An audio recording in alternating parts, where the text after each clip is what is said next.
ধরেছিস? যেই জায়গাটার জন্য আপনারা বা অনেকে কল্যাণী এক্সপ্রেসওয়ে ধরেন, এই শুরু হচ্ছে সিঙ্গেল লেনটা। ডান দিকে আপনারা দেখতে পাচ্ছেন রাস্তার কাজ শুরু হয়েছে, রাস্তার কাজ হচ্ছে এবং গর্ত আছে, টুকটাক অল্প বিস্তর গর্ত আছে, কিন্তু তবুও আমি বলবো ওই 15 কিলোমিটার, 16 কিলোমিটার, 17 কিলোমিটারের জন্য এই যে স্টেজটা দিয়ে আমি যাচ্ছি, সেই স্টেজটার জন্য কল্যাণী এক্সপ্রেসওয়ে দিয়ে অত ঘোরার কোনো মানেই হয় না। তার থেকে বরঞ্চ এখান দিয়ে যদি কারোর অনেকে সিঙ্গেল লেনে চালাতে অভ্যস্ত নয়, যারা নতুন চালাচ্ছেন, সারাক্ষণই ডবল লেনই গাড়ি চালিয়েছেন, তাদের কথা আলাদা, তারা ওদিক দিয়ে চলে যান।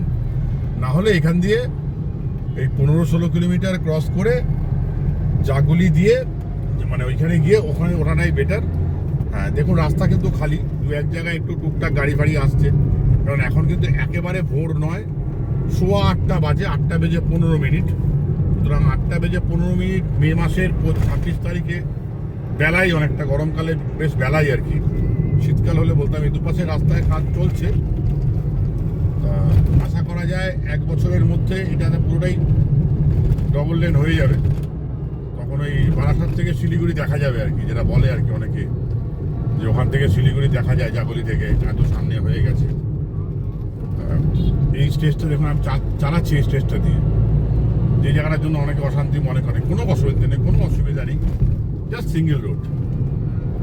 হ্যাঁ, যদি আপনার মানে অভ্যাস না থাকে সিঙ্গেল রোডের কিছু অভ্যাস থাকা দরকার। যারা আগে গাড়ি চালিয়েছেন, সিঙ্গেল লেনটাকে চেনেন, জানেন, তার ক্যারেক্টারটাকে বোঝেন, তাহলে অসুবিধা কিছু নেই। না হলে পরে যদি না বোঝেন তাহলে কল্যাণী এক্সপ্রেসওয়ে দিয়ে যান, আর যদি সব ঠিকঠাক তাহলে এখান দিয়ে চলে আসাটাই বেটার।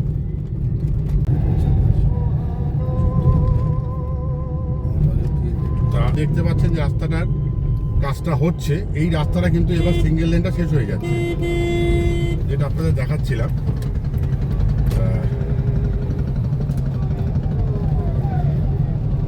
আমার না গাড়ি না অনলাইনে চেক করলো, আমার সুবিধা হলো কি, আমিও কনফিডেন্স পেয়ে গেলাম যে আমার ঠিক আছে।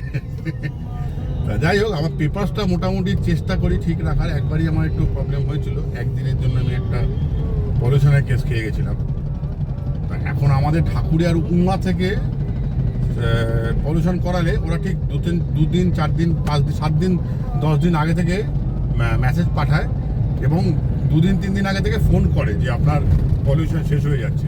ঠাকুরিয়াতে দেখবেন, ঠাকুরিয়া ব্রিজ থেকে নেমেই যে ডান দিকে যেটা আছে উমা পেট্রোল পাম্পে, তা এই দেখুন রাস্তা প্রায় অনেকটাই হয়েছে, তা কিছুটা চলছে আর কি। এটা আমরা মোটামুটি আশান্বিত হতেই পারি যে রাস্তাটার কয়েকদিনের মধ্যে, কয়েক মাসের মধ্যে, একটা বছর খানেকের মধ্যে একটা জায়গায় দাঁড়িয়ে যাবে।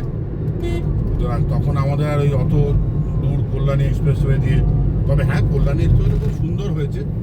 যদি কেউ মানে রাস্তাটা এনজয় করার জন্য যেতে চান, সে যেতেই পারেন। তবে কলকাতা থেকে শিলিগুড়ি যাওয়ার জন্য বলবো না, ওদিকের লোকজন হলে ঠিক আছে, কিন্তু মানে যারা আমরা সাউথ থেকে আসি তারা এদিক দিয়ে যাওয়াটাই বেটার। আর যদি মনে করেন যে আমি রাস্তাটা এনজয় করবো, আমার আধ ঘন্টা বেশি লাগবে, তাহলে যাবে, ঠিক আছে, কোনো অসুবিধা নেই, সেও যেতে পারেন আর কি। এই আমাদের রাস্তা বেশ সুন্দর, সিঙ্গেল লেন, ভালো লাগে, বেশ এক্সাইটমেন্ট আছে, একটা ইয়ে আছে মাঝে মাঝে। আমরা এলাম, তা আমাদের কিন্তু এইবার আমরা ডবল লেনে পড়ে গেলাম। আমার বাড়ির থেকে আমি এখন অব্দি এসছি 58 kilometre, 58 kilometre, out of 58 kilometre এসছি। তার মধ্যে 16 কিলোমিটার সিঙ্গেল লেন আপনাদেরকে দেখালাম। এই দেখুন কল্যাণী, রানাঘাট, শিলিগুড়ি।